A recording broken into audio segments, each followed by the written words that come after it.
Welcome to the Cinematic Explainer. Today, we're diving deep into the high-stakes, absolutely adrenaline-fueled journey of Arsenal Football Club as they attempt to do what seems almost impossible in modern sports, retain the 2026 Premier League crown. For over 2 decades, the ultimate prize slipped through their fingers, right? I mean, the fan base endured it all. The notorious banter era, the devastating heartbreaks, those agonizing near misses, and all those false dawns. But the wait is finally over. A 22-year drought has been broken, the streets of North London flowed with red, and a whole generation of trauma was just washed away. Yet, right now, across every pundit desk in Europe and every single sports network in the US, people are asking the exact same terrifying question. Can they actually do it again? Because in the brutal, unrelenting landscape of English football, conquering the mountain is only half the battle. Staying at the summit, well, that requires an entirely different, incredibly rare kind of survival instinct. You see, defending a championship fundamentally rewrites the rules of engagement.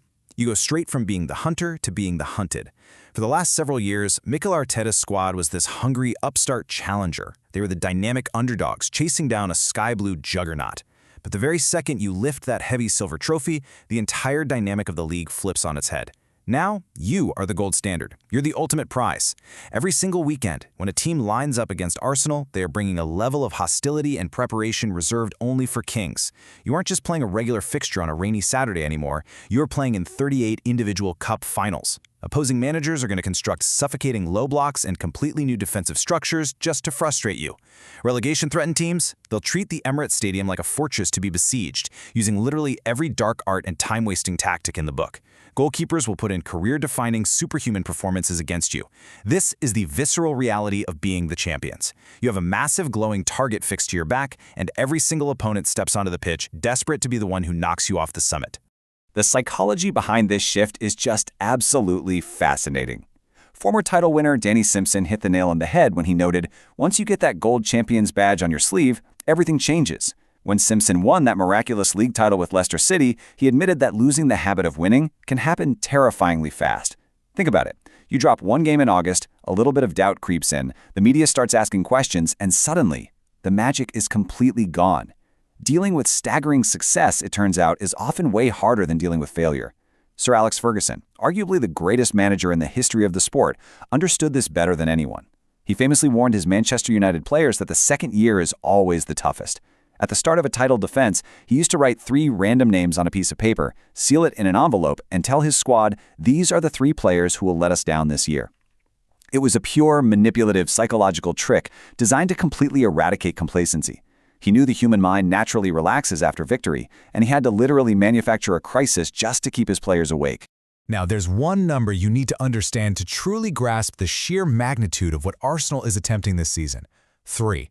In the entire history of the Premier League, since it was rebranded back in 1992, only 3 managers have successfully defended the title: Sir Alex Ferguson, Jose Mourinho, and Pep Guardiola. That's it. That is the absolute, undisputed pinnacle of managerial greatness. Even Arsène Wenger, the man who built the modern cosmopolitan Arsenal and commanded the legendary Invincibles, won 3 titles but failed to retain it every single time. Jurgen Klopp couldn't do it at Liverpool, Carlo Ancelotti couldn't do it at Chelsea. Defending the Premier League is this exhausting, brutal, 10-month gauntlet that breaks almost every single person who attempts it. So for Mikel Arteta to join that exclusive club of 3, he has to elevate his current team from being a fantastic squad into a unit of historical, undeniable greatness. And you know, the players inside that dressing room are acutely aware of exactly what is required to make that leap.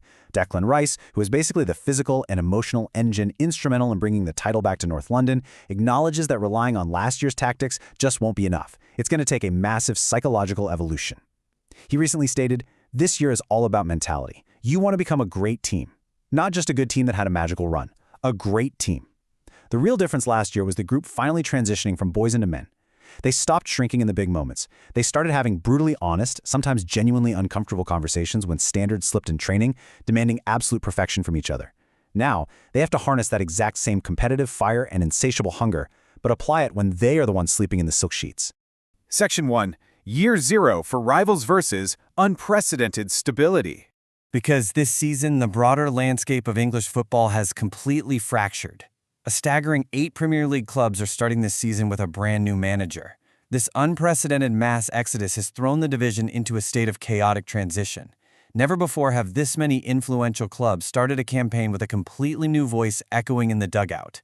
We are talking about 8 massive dressing rooms trying to unlearn years of muscle memory to master a brand new pressing structure from scratch. That means 8 sets of players trying to decipher exactly what their new boss wants from them in the frantic, lung-burning final 10 minutes of a really tight away game.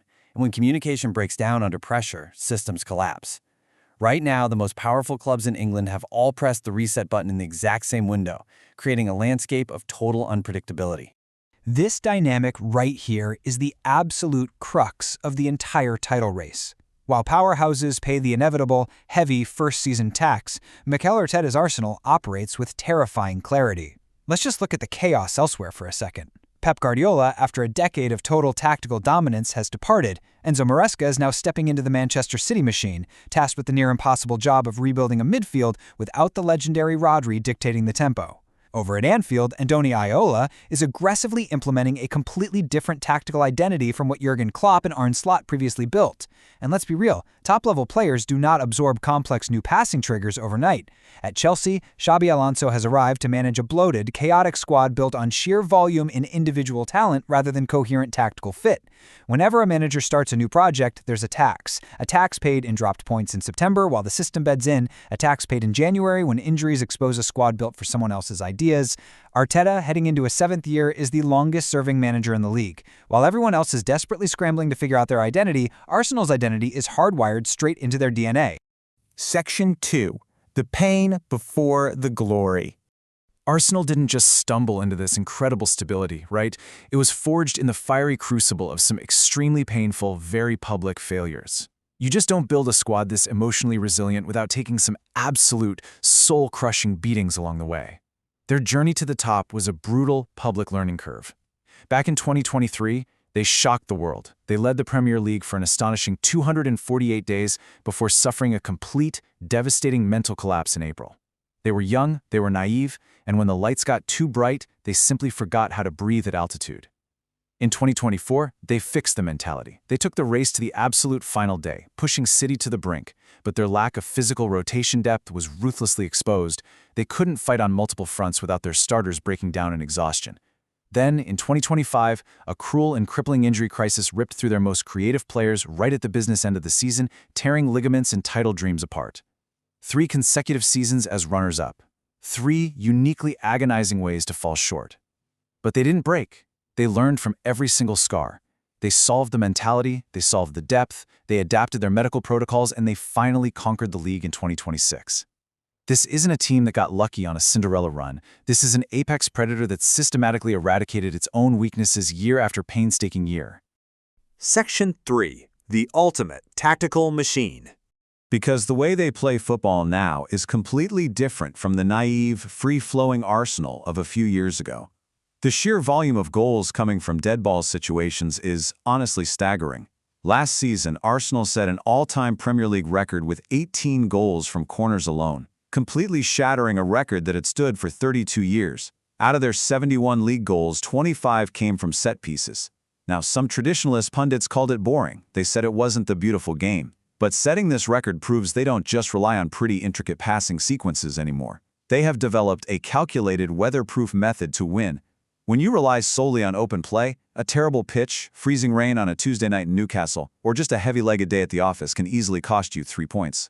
But a meticulously drilled corner routine, that does not decay. It doesn't care about the weather. It doesn't care if the grass is too long. It gives you a lethal weapon to win games even on your absolute worst days. It is the most reliable, unglamorous, and effective way to secure a title. Section 4. Reinforcements to retain the crown. Arsenal's summer window was an absolute masterclass in targeted reinforcement rather than chaotic reconstruction. Compare their highly calculated acquisitions against the massive, inflated fees their transitioning rivals are paying right now. Chelsea dropped a staggering £117 million on Morgan Rogers, continuing their totally wild strategy of hoarding wingers. City spent £116 million on Elliot Anderson in a pretty desperate bid to inject youth. Meanwhile, Arsenal quietly and surgically brought in Bruno Guimaraes for £75 million. Guimaraes is a bespoke fit for Arteta's system, an elite dual winner who progresses the ball under immense pressure. They added Christos Tzolis for devastating attacking width and secured Ezri Konsa and Piero Hincapié for elite defensive insurance. This is exactly what a champion's transfer window looks like. You deepen the margins to survive the inevitable setbacks of a 60-game season. When William Saliba recently went down with a back injury, which is the exact kind of catastrophic injury that completely derailed their 2023 campaign, Arsenal didn't panic. They now have players like Hincapié and Konsa ready to seamlessly step in, ensuring the structural integrity of the defense remains absolute. Furthermore, these specific signings solve a massive psychological hurdle that destroys great teams. In sports psychology, there's this fascinating concept called the arrival fallacy, or goal disengagement. We see it all the time in U.S. sports. It's why it is so incredibly hard for an NFL team like the Kansas City Chiefs or the 90s Chicago Bulls to win back-to-back. It's the profound psychological difficulty of re-engaging with a monumental goal after you've finally achieved it. The overwhelming relief of winning actually dulls your competitive edge. The hardest thing to do in sports is to wake up the morning after the parade and want to suffer all over again. So bringing in hungry, elite players like Bruno Guimaraes and Ezri Konsa, who have not yet won a Premier League title, is the perfect antidote. They haven't been on this grueling multi-year journey with Arsenal. They are coming in fresh, angry, and desperate for their first taste of gold. They act as loud, demanding voices in the dressing room, ensuring that the daily standards of the players who did win it last year never, ever drop. Because of this elite squad building, the dynamic for their biggest stars has completely transformed. Superstar players like Bukayo Saka no longer have to carry the entire franchise on their shoulders. For years, Saka was a single point of failure. If he didn't create a moment of isolated magic, Arsenal simply didn't win. He was run into the ground. But now, surrounded by the visionary creativity of Martin Odegaard, the physical midfield dominance of Rice and Guimaraes, and a historically impenetrable defense, Saka operates as a lethal multiplier inside a well-oiled machine. He recently became the second youngest player in Premier League history to reach 50 goals and 50 assists. He's no longer the solitary player Arsenal depends on just to survive the weekend. He is a fully unlocked weapon they unleash to completely destroy the opposition. Section 5. History's Heaviest Crown. Defending the Premier League title is an exhausting, monumental, and historically unforgiving task. The physical and mental toll of a deep Champions League run combined with a domestic title defense is enough to break almost any squad. But this is a deeply motivated team that has been repeatedly doubted by the media, by rival fans, and by history itself. For years they were patronized, called too young, too naive, labeled as bottlers who melted under the lights. Well, they've systematically answered every single question asked of them. And as Bukayo Saka chillingly noted to the press after lifting the trophy, the critics went into hiding mode, and we intend to find them. That is not the quote of a player who is satisfied with one medal. A champion playing with a chip on their shoulder, driven by vengeance rather than just joy, is a truly terrifying prospect. They are clearly not finished making their point to the footballing world.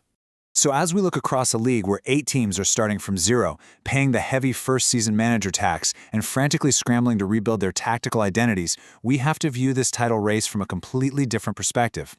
Arsenal possesses the longest-serving manager, the most stable and weatherproof tactical system, a deeply reinforced squad designed to survive injuries, and they've actively countered the psychological arrival fallacy. So the thought-provoking question we have to leave you with today isn't whether Arsenal has the strength to repeat. The real question is, looking across this chaotic, fractured, and transitioning league, who out there is actually stable enough to stop them? Thanks for joining us for this explainer, and we'll see you next time.